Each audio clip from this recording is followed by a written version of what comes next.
کچھ بات بجٹ کی کریں گے جس پر حکومت اور پیپلز پارٹی کے درمیان ملاقات آج شام ایوان صدر میں ہوگی۔ ذرائع کا کہنا ہے صدر آصف زرداری اور بلاول بھٹو بھی ملاقات میں شریک ہوں گے۔ ملاقات میں وزیر اعظم شہباز شریف کی شرکت کا بھی امکان ہے۔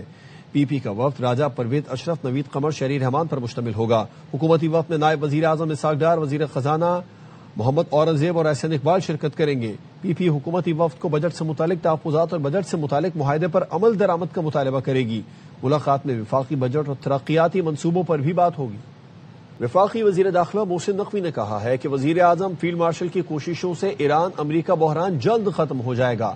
تہران میں ایرانی وزیر داخلہ اسکندر مومنی سے ملاقات میں وزیر داخلہ کا کہنا تھا کہ وہ وزیر اعظم اور فیلڈ مارشل کی طرف سے سپریم لیڈر کے لیے خط لے کر آئے ہیں۔ ایران اور پاکستان کے برادرانہ تعلقات ہیں، ایک بھائی کو مسئلہ درپیش ہو تو دوسرے بھائی کو بھی احساس ہوتا ہے۔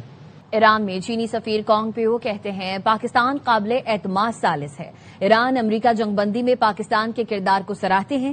ایک انٹرویو میں چینی سفیر نے کہا ایران کے خلاف امریکہ اور اسرائیل کی جنگ بین الاقوامی قوانین کی خلاف ورزی کا نتیجہ ہے۔ تمام اختلافات کا حل مذاکرات اور سفارتکاری کے ذریعے نکالنا چاہیے۔ ایک سوال پر چینی سفیر کانگ پیو نے کہا چین کا خطے میں کوئی مفاد نہیں ہے، ہم ہمیشہ امن، استحکام اور ترقی کو فروغ دینے کی کوشش کرتے ہیں۔ بین الاقوامی برادری جنگل کے قانون کی جانب واپس نہیں جا سکتی۔ ایران اور امریکہ کے درمیان حالیہ جنگ نے ثابت کر دیا کہ بین الاقوامی قوانین اور کثیر الجہتی نظام کی اہمیت پہلے سے کہیں زیادہ ہے۔ ایران اور چین میں تجارتی سرگرمیاں بیرونی دباؤ سے متاثر نہیں ہوں گی۔ چین کسی بیرونی طاقت کو دونوں ممالک کے اقتصادی تعاون کو نقصان پہنچانے کی اجازت نہیں دے گا۔ خطے میں امن و استحکام کے قیام کے لیے اپنی تعمیری کوششیں جاری رکھے گا۔ لبنان کے آرمی چیف جنرل روڈولف ہیکل پاکستان کے لیے روانہ ہو گئے ہیں۔ General Rudolf field marshal Syed Asim Munir کی دعوت پر دورہ کر رہے ہیں۔ رائٹرز نے بتایا کہ لبنان کے آرمی چیف کا یہ دورہ ایسے وقت میں ہو رہا ہے جب پاکستان ایران امریکہ جنگ ختم کرانے کے لیے ثالثی کا کردار ادا کر رہا ہے۔ اسرائیل نے حزب اللہ کو جواز بنا کر جنگ کو لبنان تک پھیلا دیا۔ اسرائیل کی جانب سے لبنان میں جنگ بندی کی خلاف ورزیاں جاری ہیں۔ جنوبی لبنان میں فوج کے قافلے پر اسرائیلی حملوں میں جنرل سمیت 12 افراد شہید ہو گئے۔ شہید ہونے والوں میں بریگیڈیئر جنرل وسام صبرا، ایک کیپٹن اور ایک سپاہی شامل ہیں۔ دیگر علاقوں پر اسرائیلی حملوں میں 9 افراد بھی شہید ہوئے۔ اسرائیلی فوج نے حملے کی تصدیق کرتے ہوئے کہا ہے مذکورہ علاقہ جنگی زون تھا اور وہاں نقل و حرکت کے لیے اسرائیلی فوج سے پیشگی رابطہ ضروری تھا۔ لبنان کے صدر جوزف اون نے حملے کو ملکی خود مختاری اور بین الاقوامی قوانین کی کھلی خلاف ورزی قرار دیا ہے۔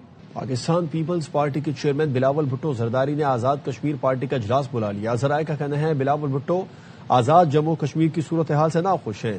بلاول کی سربراہی میں آزاد کشمیر کی صورتحال سے متعلق پارٹی کا اہم اجلاس اسلام آباد میں ہوگا۔ آزاد کشمیر کی صورتحال سے ناخوش بلاول بھٹو اجلاس میں اہم فیصلے کریں گے۔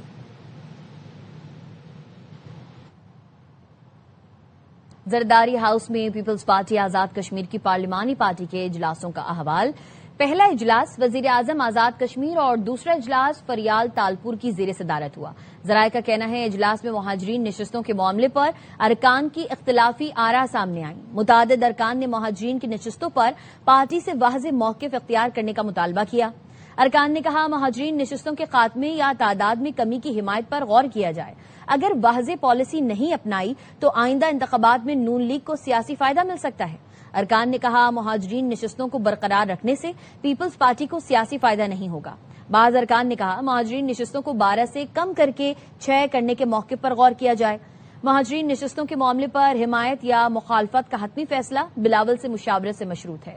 Chairman Peoples Party Bilawal Bhutto نے آج پیپلز پارٹی آزاد کشمیر کا اہم اجلاس طلب کیا ہے۔ آزاد کشمیر کے دارالحکومت مظفر آباد میں دفعہ 144 لگا دی گئی ہے۔ جوائنٹ عوامی ایکشن کمیٹی کے خلاف ایکشن، کالعدم تنظیم کے 72 افراد گرفتار۔ مظفر آباد پولیس ترجمان نے بتایا کہ گرفتار افراد پر سرکاری املاک کو نقصان پہنچانے کے الزامات ہیں۔ احتجاج کی آڑ میں کسی کو قانون ہاتھ میں لینے کی اجازت نہیں۔ سرکاری املاک کو نقصان پہنچانے والوں کے خلاف مقدمات درج کر لیے۔ سوشل میڈیا پر گمراہ کن معلومات پھیلانے والوں کو وارننگ جاری کر دی۔ آزاد کشمیر میں ایک پریشر گروپ ہے، شرائط نہ ماننے کی باتیں حقائق کے منافی ہیں۔ وفاقی وزیر طارق فضل چودھری کی پروگرام سوال یہ ہے میں گفتگو، کہا 38 میں سے 32 مطالبے مان لیے، مہاجروں کی نشستوں پر بھی بات کرنے کے لیے تیار ہیں۔ ایکشن کمیٹی کو احتجاج موخر کرنے کا کہا، انہوں نے انکار کر دیا۔ 32 نکات وہ ہیں جو پورے ہو چکے ہیں. 20 سے لے کے 32 تک جو ہیں ان میں اربوں روپے کے فنڈز درکار, وہ بھی ہم نے کچھ جاری کر دی ہیں, کچھ جاری کر رہے ہیں. ایک شفٹ کی 12 سیٹوں کی. ہم ان 12 سیٹوں کے حوالے سے یہ نہیں کہہ رہے کہ ہم بات کرنے کے لیے تیار نہیں ہے. بیٹھ کے اپنی ایشوز بتائیں اور اس کا کوئی حل نکالتے ہیں. اور آپ اس میں یہ مہربانی کریں کہ جو 9 جون کی کال ہے اسے 8 دن 7 دن آگے کر لیں. انہوں نے صاف انکار کر دیا. 22-23 لاکھ مہاجرین کشمیر کے پاکستان میں مقیم ہیں, ان کا حق رائے دہی 12 سیٹوں کا 12 لوگ ایک کمرے میں بیٹھ کے ختم نہیں کر سکتے. جب ہم کہہ رہے ہیں بیٹھ کے بات کریں, ضروری ہے کہ ہر لانگ مارچ میں 10-15-20 بندے مروایں. کچھ بات موسم کی. ملک کے مختلف علاقے شدید گرمی کی لپیٹ میں ہیں. دادو میں درجہ حرارت 43 سینٹی گریڈ تک جا پہنچا. سبی 42, جیکب آباد میں 41 سینٹی گریڈ ہے. لاہور کا پارہ 38 مگر شدت 44 سینٹی گریڈ تک محسوس کی جا رہی ہے. اسی طرح کراچی کا پارہ 35 سینٹی گریڈ پر ہے لیکن شدت 42 ڈگری تک محسوس کی جا رہی ہے. محکمہ موسمیات نے آج سے 12 جون تک مختلف شہروں میں ہیٹ ویو الرٹ جاری کر دیا. سندھ اور بلوچستان کے چند اضلاع میں پارہ 51 سینٹی گریڈ تک پہنچ سکتا ہے. پنجاب کے کئی اضلاع میں پارہ 48 اور خیبر پختونخوا کے میدانی علاقوں میں 46 ڈگری تک جا سکتا ہے. محکمہ موسمیات کا کہنا ہے کہ شہر شدید دھوپ میں غیر ضروری گھروں سے نہ نکلے اور پانی زیادہ پیئے. سکھر میں شدید گرمی کا راج برقرار ہے. درجہ حرارت 46 ڈگری سینٹی گریڈ تک پہنچنے کا امکان. شدید گرمی کے ساتھ غیر اعلانیہ لوڈ شیڈنگ نے شہریوں کی مشکلات میں اضافہ کر دیا ہے. مختلف علاقوں میں 10 سے 12 گھنٹے تک بجلی کی بندش جاری ہے. طبی ماہرین نے شہریوں کو دھوپ میں غیر ضروری نکلنے سے گریز, زیادہ پانی پینے اور ہیٹ سٹروک سے بچاؤ کی احتیاطی تدابیر اختیار کرنے کا مشورہ دیا ہے. مزید اس حوالے سے جانتے ہیں ہمارے نمائندے جہانزیب وسیر سے. جہانزیب بتائیے گا. جی بالکل, سکر کے قریبی علاقوں میں کئی روز سے جاری گرمی کی لہر نے معاملات زندگی متاثر کر دیے ہیں. آج بھی سورج پوری آب و تاب کے ساتھ چمک رہا ہے. اس وقت جو سکر کا ٹیمپریچر ہے وہ 41 سینٹی گریڈ ریکارڈ کیا جا رہا ہے, جبکہ محسوس ہونے والی جو گرمی ہے وہ 45 سینٹی گریڈ ہے. اور آج جو گرمی کا پارا ہے وہ 40 سینٹی گریڈ تک جانا متوقع ہے. ایک جانب شدید گرمی ہے, دوسری جانب سیپکو کی جانب سے شہر کے مختلف علاقوں میں 10 سے 12 گھنٹے تک کی غیر اعلانی لوڈ شیڈنگ کی جا رہی ہے. عوام جو ہے کافی پریشان ہو چکے ہیں کیونکہ ایک جانب بجلی نہیں اور دوسری جانب شدید گرمی ہے. طبی ماہرین نے بھی عوام کے لیے ایک ہدایت نامہ جاری کیا ہے کہ شہری جو ہے اپنے آپ کو گرمی سے محفوظ رکھیں. ان دنوں شدید گرمی کی لہر جاری ہے جس سے وہ گرمی سے متاثر ہو سکتے ہیں. جی اہم خبر شامل کریں گے. کوئٹہ سے سول اسپتال میں لیڈی ڈاکٹر مہنور پر تیزاب پھینکنے کا واقعے کا مقدمہ تھانہ سول لائنز میں ملزم ہمایوں کے خلاف درج کر لیا گیا ہے. مزید بتائیں گے منظور احمد. جی منظور.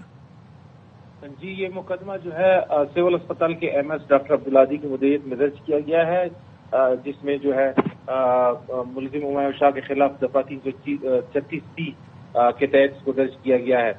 سول اسپتال میں گزشتہ روز لیڈی ڈاکٹر مہنور پر تیزاب پھینکا گیا تھا. واقعے کی تفتیش کے لیے سیریس کرائم انویسٹیگیشن ونگ کو جو ہے یہ مقدمہ حوالے کر دیا گیا ہے. مزید کارروائی سیریس کرائم انویسٹیگیشن ونگ جو ہے وہ کر رہی ہے. جی منظور احمد اپڈیٹ کر رہے تھے, شکریہ. خیبر پختونخوا کے وزیر بلدیات اور ہائر ایجوکیشن مینا خان آفریدی کو ایف آئی اے نے جرمنی جانے سے روک دیا. ایف آئی اے حکام کے مطابق مینا خان کو سٹاپ لسٹ میں نام ہونے پر روکا گیا, جبکہ صوبائی وزیر کا کہنا ہے ہائی کورٹ کے فیصلے کے باوجود ایف آئی اے امیگریشن نے باچا خان ایئرپورٹ پر جرمنی جانے سے روکا. عدالتی حکم نہ ماننا افسوسناک ہے. یونیورسٹی آف ٹوبنگن کی دعوت پر جرمنی جا رہا تھا, جہاں خیبر پختونخوا کی جامعات کے لیے معاملات کو حتمی شکل دینا تھی. عالمی یوم تحفظ خوراک آج منایا جا رہا ہے. ماہرین کے مطابق محفوظ غذا نہ صرف بیماریوں سے بچاؤ بلکہ صحت مند زندگی کی بنیاد بھی ہے. عالمی یوم تحفظ خوراک کے موقع پر عوام میں آگاہی اجاگر کرنے کی کوششیں جاری ہیں. زینب علی کی رپورٹ دیکھیے. خوراک انسان کی بنیادی ضرورت ہے, لیکن اگر یہی خوراک غیر محفوظ یا غیر معیاری ہو تو مختلف بیماریوں کا سبب بن سکتی ہے. Public health specialist doctor Abdul Jabbar Bhutto کا کہنا ہے کہ موٹاپے سمیت غیر متعدی امراض سے صحت مند غذا اور متوازن طرز زندگی اختیار کر کے بچا جا سکتا ہے. صحت مند زندگی صحت مند خوراک کے استعمال کرنے سے ہی ہوتی ہے. ہائی کیلوریز اور پور نیوٹرینٹ جو چیزیں ہیں, diabetes, cardiovascular, obesity, overweight, hypertension, اس قسم کی نان کمیونیکیبل ڈیزیز بڑھا رہی ہیں. عالمی ادارہ صحت کے مطابق ہر سال دنیا بھر میں 60 کروڑ افراد آلودہ خوراک کے باعث بیماریوں کا شکار ہوتے ہیں, جبکہ خوراک سے پیدا ہونے والی بیماریاں صحت عامہ کے لیے ایک بڑا چیلنج ہے. سیف فوڈ اپنائیں, خوراک میں متوازن غذا رکھیں. 50% ہم اپنے خوراک میں پھل, فروٹ, سبزیاں اور 50% جو باقی ہے اس میں پروٹین، کاربوہائیڈریٹس اور ہائیڈریشن اپنی بہتر رکھیں۔ ماہرین کا کہنا ہے کہ خوراک کی پیداوار، ترسیل اور تیاری کے ہر مرحلے پر حفظان صحت کے اصولوں پر عمل درآمد سے بیماریوں کے خطرات کو نمایاں طور پر کم کیا جا سکتا ہے۔ ماہرین کے مطابق حکومت، خوراک سے وابستہ اداروں اور عوام کو مشترکہ طور پر اپنا کردار ادا کرنا ہوگا تاکہ محفوظ اور معیاری خوراک کی فراہمی یقینی بنائی جا سکے۔ کیمرامین آصف عبداللہ کے ساتھ زینب علی، ARY نیوز، اسلام آباد۔ انڈوں کا استعمال یادداشت کی کمزوری کے خطرے کو کم کر سکتا ہے۔ کیلیفورنیا میں 40,000 افراد پر کی گئی تحقیق کے مطابق باقاعدگی سے انڈے کھانے کی عادت الزائمر کے خطرے کو نمایاں طور پر کم کر سکتی ہے۔ جو عمر رسیدہ افراد ہفتے میں 5 یا اس سے زیادہ بار انڈے کھاتے ہیں، ان میں انڈے نہ کھانے والوں کے مقابلے میں الزائمر کا خطرہ 27% تک کم پایا گیا۔ ماہرین طب کا کہنا ہے انڈوں میں ایسے اجزاء شامل ہیں جو دماغی صحت اور اعصابی نظام کو مضبوط بناتے ہیں۔ ایرانی وزیر داخلہ اسکندر مومنی نے ثالثی میں کردار ادا کرنے پر پاکستان کے کردار کو سراہا۔ ایرانی وزیر داخلہ نے گزشتہ روز وزیر داخلہ محسن نقوی سے ملاقات کے بعد تسنیم نیوز سے بات کرتے ہوئے کہا کہ پاکستانی وزیر داخلہ کے دورے کا ایک حصہ 2 طرفہ امور کے لیے مختص ہے، جن میں سرحدی سلامتی، انسداد منشیات اور انسداد دہشت گردی شامل ہیں۔ انہوں نے کہا پاکستان اور ایران میں سالانہ تجارت $3 ارب سے بڑھا کر $10 ارب کی جائے گی۔